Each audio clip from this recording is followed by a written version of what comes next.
Boysun tog'lari bag'rida joylashgan Darband qishlog'i insoniyatning qadim manzillaridan biridir. Darband darasining bir burchida Sherobod daryosining suvi bilan harakatlanib, tandirlarda xushtan nonlarning tayyorlanishi uchun un yetkazib berayotgan tegirmon bor. Ilgari bu yerda bir nechta suv tegirmonlari bo'lgan. Ma'lum bir muddat ularga ehtiyoj bo'lmagan, ammo o'tgan asrning 90-yillari boshidagi un taqchilligi yuzaga kelgan og'ir davrda Darbandlik Sobir Sulaymonov el manfaatini o'ylab yana bir suv tegirmoni qurdirgan.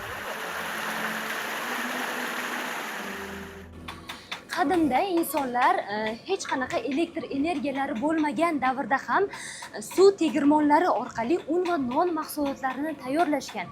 Bugungi texnologiyalar rivojlangan elektr energiyalari bor zamonda ham mana bunday suv tegirmonlari hali ham mavjud. Bunday suv tegirmonlaridan biri Boysun tumani Darband qishlog'ida ham bor. Bu suv tegirmonlari qanday ishlaydi? Mana bu oqib turgan kuchli suv oqimi tegirmon tagiga tushadi va tegirmon parragini aylantiradi. Shundan so'ng tegirmon toshi bug'doylarni maydalab un holatiga keltirib beradi.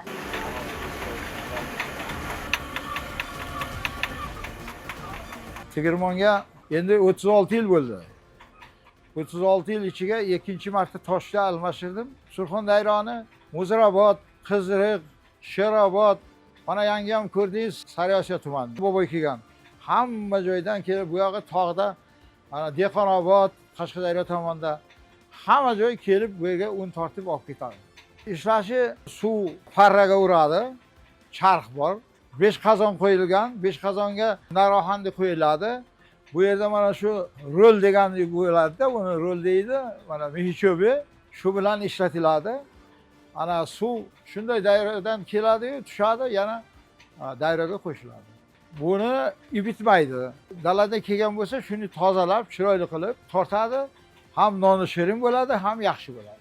1 soatda 35 kilolar chiqaradi.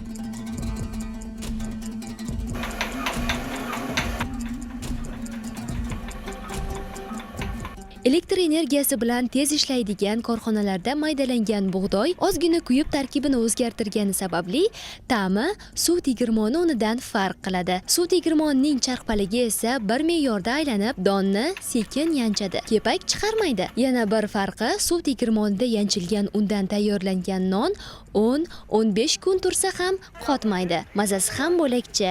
Endi bu tegirmon juda ham kerakli narsa bu.